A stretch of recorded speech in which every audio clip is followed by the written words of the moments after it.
Over the many years, I've made a lot of friends, but I've also lost a lot of friends. Oftentimes, the friendships I lost are because I would be a bit too extra, or maybe I was too demanding of a friend, which I've openly admitted numerous times. This is a fault of mine.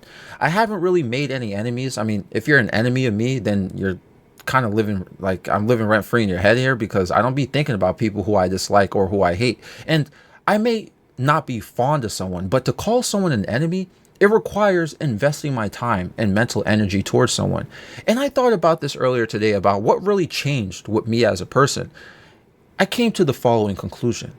Sometimes, whatever you're holding against somebody, a grudge or some form of anger or hatred, they're probably not even thinking about what they did to you or what makes you so mad about them, which is what I meant earlier about living rent free. Sometimes you have to forgive people, not to be friends, but because not forgiving them is exhausting. When you hold on to something about somebody, you just let it hurt yourself because this person is getting a free ride into your psyche.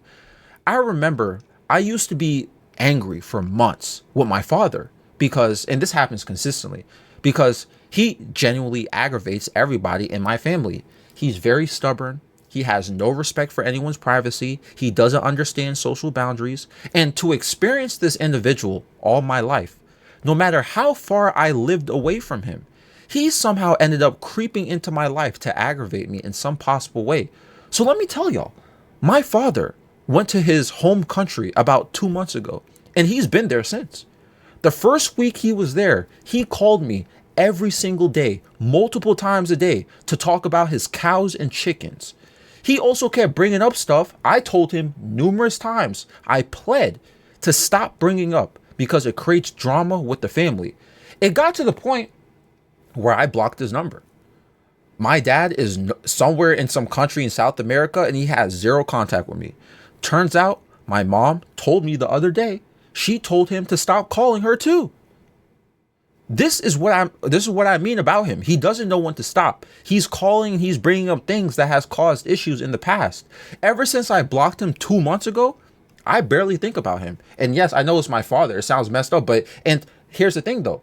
I noticed how much mental peace I'm getting from this.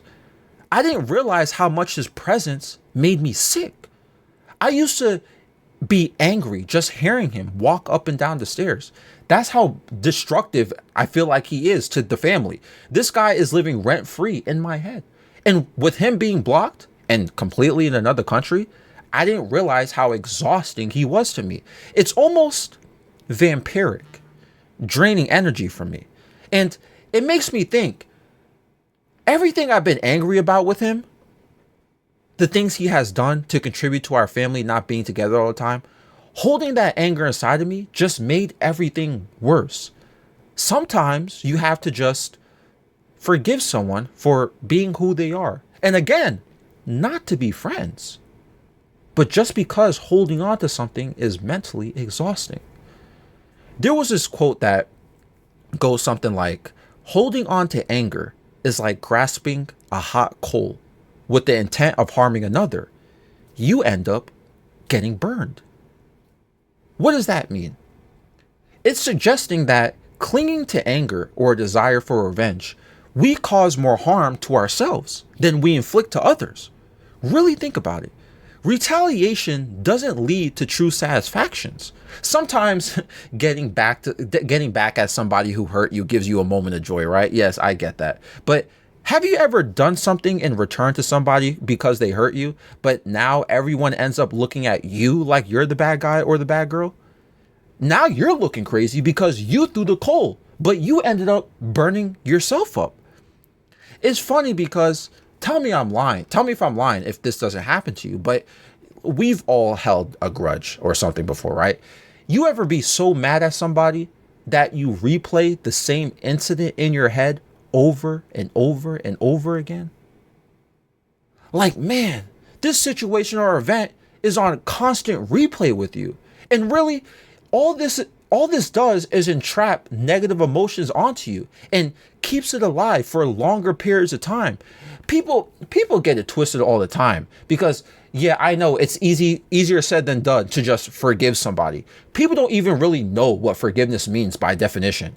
Forgiveness does not mean to let go or something or act like what they did was okay to you. No, no, no. Forgiveness means by definition to stop feeling angry or resentful towards somebody.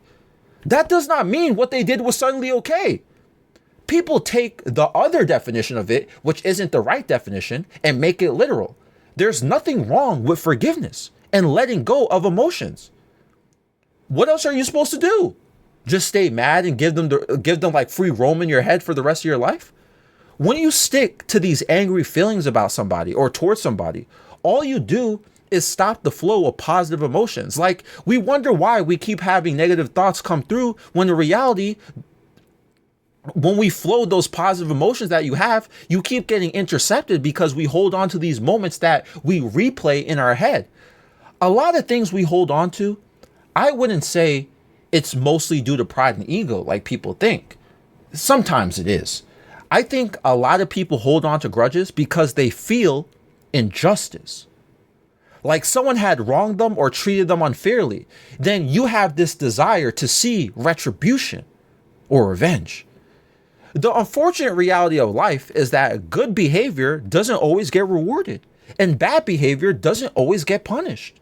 It's not necessarily your job to fulfill that notion or idea despite people liking to play that role. There are a lot of things about life that isn't fair. And I know us as human beings, we like to create a rule set of fairness where we believe that all bad behavior should be punished. But unfortunately, some of that stuff is subjective. There are people who do complete injustice and sleep well at night, not really thinking about what they're doing is terrorizing somebody else, as you may think. Listen, y'all know what I do for work. I sell video game cheats as a source of income. I remember I asked a good portion of my customers, how do you feel about cheating in video games? A lot of them, believe it or not, felt guilty. And a lot of them also said they felt injustice. And I said, how? How do you feel injustice? You're cheating in a video game. How do you feel injustice? They said people were cheating in games they were playing with already. And nothing was being done because a lot of these anti-cheats be trash. A lot of you online gamers, you know what I'm talking about. You know what company I'm talking about too, where the anti-cheats be trash, okay? They were playing games and people were cheating in those games and they felt injustice. So they try to even the playing field. And as a result, some don't feel guilty at all. Like, why would I feel bad for cheating when this game is filled with cheaters and nobody's doing anything about it? And as somebody who has been selling cheats for years, myself, I see what people say online. People hate cheaters in video games, right? You may be watching this. You may be one of those people. You hate people who cheat in video games. Yet, other people don't think it's that big of a deal. You see how injustice is very subjective? You may hate cheaters yourself and wonder how they sleep well at night. But in some other perspectives, they think, well, this game is filled with cheaters who create injustice with me anyway, and I can't enjoy my game otherwise because the developers are not doing anything about these cheaters, so I can sleep well at night because I don't care anymore. I'm just going to cheat too because everyone else is cheating this game as well. My point is that if you feel someone did something of injustice to you, think about it from their perspective as well. Not everyone is like a sociopath here, okay? You can argue a point against their perspective all you want. You can get mad and stomp your feet all you want about someone else's perspective on any topic, but they're just going to move on with their lives anyway. So why let them have free space in your consciousness for you to get so angry? The reality is some wrongs may never become right. I think about some people right now who I forgave, who did me extremely wrong. And I forgave them because I know it's never going to be made right. But, you know, if I decided to be petty and seek revenge or do something back at these people who did me wrong, I'll somehow end up looking like the bad guy. Even though people looking from it from the outside, they know little information or don't know the full story or hear one side of it, or it's not told in fairness. Because you know why? Many things are never truly fair. And even though we may accept this reality, I get it that we cannot erase the original pain of the wrongdoing. But you know what? Instead of focusing on what happened, we need to focus on moving forward and mentally living in peace. And some people are never going to get that, by the way. Okay? Some people are never going to get that fact. We should just be letting go of expectations that life should be fair and favorable at all conditions at all times. We should let go of that expectations. Life can't be fair and favorable in your conditions at all times. Obviously, we want to achieve the most comfortable living, but we have to be honest with ourselves. We shouldn't condone unfair treatment. Don't be stupid. But we should come to an understanding and recognize that we cannot control all outcomes. Forgiveness, even when it feels undeserved, is unfortunately a very lonely road. So again, sometimes you have to forgive people, not because you want to be friends or not because you want to be cool with them, but to forgive them just because holding on to these feelings is exhausting and is only destroying your inner psyche. This is just my perspective on this. This episode is found on Spotify and YouTube. Times Square. Nightmare 7 a.m. in the morning though. No surprise. Times Square's you and I under those lights. No disguise.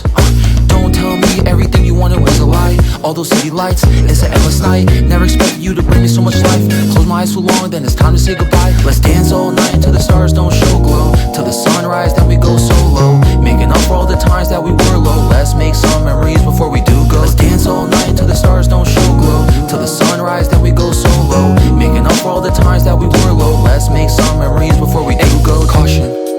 Wait a moment, keep my heart locked away, it's filled with emotion. Gave the key to you, right in front of you is open. Hey, try your best to not leave it broken. Oh,